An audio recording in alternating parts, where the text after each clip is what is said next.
आज आपण एका इंटरेस्टिंग गोष्टीविषयी बोलणार आहोत, ते म्हणजे भात. भात हा सगळ्यांच्याच आवडीचा विषय. असं एकही घर नाही जिथे वरण भात होत नसेल.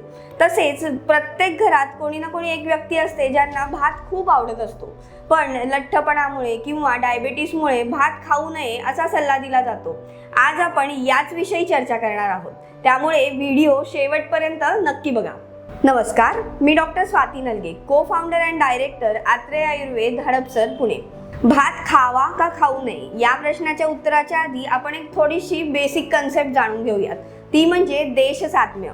तुम्ही ज्या देशात किंवा वातावरणात राहता त्या वातावरणाचा तुमच्या शरीरावर परिणाम होत असतो आणि त्यामुळे तिथे जे अन्न पिकते ते तुमच्या शरीराकरता सर्वात जास्त सुटेबल असते.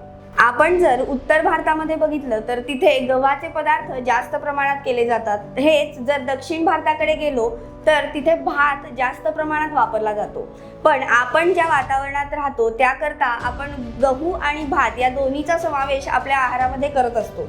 यामुळे आपल्या महाराष्ट्रीयन थाळीमध्ये भाजी, पोळी, भात, आमटी हे सगळे पदार्थ येतात आणि तेच आपल्या शरीराकरता योग्य ठरतात. भाताचा विचार केला तर भात खाण्याविषयी आयुर्वेदिक ग्रंथांमध्ये खूप विस्तृत वर्णन आलेले आहे. चरक सूत्रस्थान 27 आणि अष्टांग हृदय सूत्रस्थान 6 या अध्यायांमध्ये सर्वच खाण्यापिण्याच्या गोष्टींविषयी खूप विस्तृत वर्णन आहे. त्यामध्येच भाताचे सुद्धा वर्णन खूप सविस्तरपणे दिलेले आहे. आता प्रश्न आहे की भात कुठला खावा? तर रक्तशाली म्हणजेच रेड राईस हा भात खाण्यासाठी चांगला असतो, पण प्रॅक्टिकली तो आपल्याला इझिली अवेलेबल होत नाही. त्यामुळे दुसरा प्रकार षष्टिकशाली म्हणजेच जो भात 60 दिवसांमध्ये तयार होतो असा भात खाण्यासाठी उत्तम असे ग्रंथांमध्ये सांगितलेले आहे. परंतु तुम्ही ज्या भागामध्ये राहता त्या भागामध्ये जो तांदूळ पिकतो तो खाण्यात सर्वात उत्तम. तुम्ही जेव्हा तांदूळ विकत घ्यायला जाता तेव्हा काही गोष्टी लक्षात ठेवणे गरजेचे आहे. सर्वात प्रथम म्हणजे तांदूळ हा अनपॉलिश्ड असावा, म्हणजेच हातसडीचा असावा. दुसरं म्हणजे शक्यतो तांदूळ जुना असावा. आयुर्वेदिक ग्रंथांमध्ये तर 1 वर्ष जुना तांदूळ वापरण्याचा सल्ला दिला जातो. परंतु जर तुम्हाला काही कारणांमुळे जुना तांदूळ मिळत नसेल तर तुम्ही जो तांदूळ घेतला आहात तो कढईत नुसता भाजून त्यानंतर त्याचा भात लावावा. यामुळे तो पचायला हलका होतो.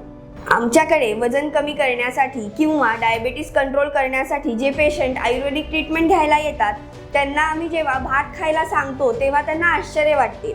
पण येस, हे खरे आहे. तुम्ही ह्या आजारांमध्ये सुद्धा भात खाऊ शकता. तुम्ही कुठला तांदूळ वापरताय, तो कसा शिजवताय यावर हे सगळे अवलंबून असते. भात कसा तयार करावा या बाबतीत चरक संहितेमध्ये एक श्लोक आहे. सुधौतः प्रस्तुतः स्विन्नः संतप्तश्चोदनो लघुः असा हा श्लोक आहे. यानुसार सुधौत म्हणजे तांदूळ स्वच्छ धुवून घ्यावा, त्यानंतर तो थोडा वेळ पाण्यात भिजवून ठेवावा. त्यानंतर एक मोठं स्वच्छ पातेलं घ्यावं ज्याचं तोंड मोठं असेल आणि अशा पातेल्यामध्ये तांदूळ तुम्हाला पाहिजे असेल त्याप्रमाणे तूप, जिरे आदी वापरून तुम्ही तो भात शिजवायला ठेवू शकता.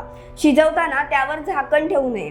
असा मोकळ्या पातेल्यात झाकण न ठेवता भात शिजवल्यानंतर त्याचं जे वरचं पाणी असतं ते काढून टाकावं.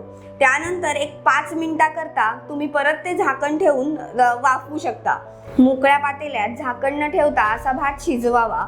तो शिजत आला की तो चेक करावा.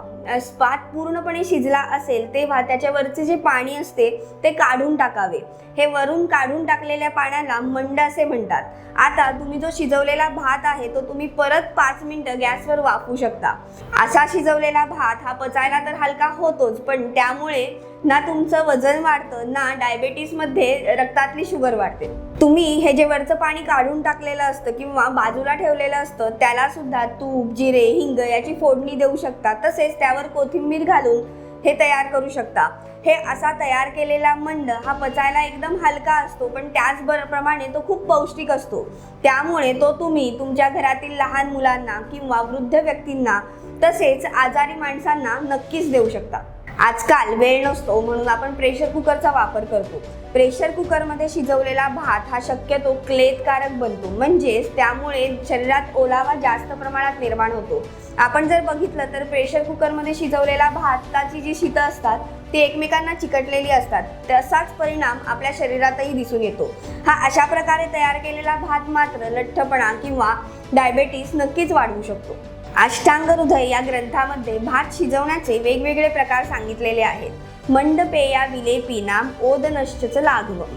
जेव्हा तुम्ही एखाद्या आयुर्वेदिक वैद्यांकडे जाता किंवा पंचकर्म करता, तसेच ज्यांना भूक खूप कमी असते किंवा काही जे जुनाट आजार असतात, त्यामध्ये आम्ही सगळेच आयुर्वेदिक वैद्य पेशंट्सला मंड, पेया, विलेपी आदी खाण्याचा सल्ला देतो. आता आपण हे प्रकार कसे तयार करायचे हे बघूयात. मंड तांदूळाच्या 14 पट पाणी घालून तो शिजवला जातो व त्याच्यावरचं जे पाणी आहे ते फक्त घेतले जाते आणि त्यालाच मंड असे म्हणतात. पेया यावेळी तांदूळ शिजवताना 14 पटच पाणी घातले जाते, पण तांदूळ शिजल्यानंतर फक्त पाणी न घेता त्यामध्ये थोडी शीतं सुद्धा खायला सांगितली जातात. विलेपी या प्रकारामध्ये तांदूळाच्या 4 पट पाणी घालून तो व्यवस्थित शिजवला जातो आणि आपण एकदम पातळसर असा भात तयार केला जातो. चौथा प्रकार म्हणजे ओदन, म्हणजेच आपण जो रोजच्या रोज घरी भात तयार करतो तो ओदन असतो. आशा करते की या माहितीचा फायदा तुम्हाला नक्कीच झाला असेल. आणि हो, वजन कमी करताना किंवा डायबिटीज आहे म्हणून भात टाळू नका, तर बिनधास्तपणे भात खा. तुम्हाला जर व्हिडिओ आवडला असेल तर जास्तीत जास्त लोकांपर्यंत हा शेअर करा. ज्यांना भात आवडतो त्यांच्याकरता तर नक्कीच शेअर करा. याबद्दल अजून काही माहिती हवी असेल तर कमेंट नक्की करा. तसेच चॅनलला सबस्क्राईब करायला विसरू नका. धन्यवाद.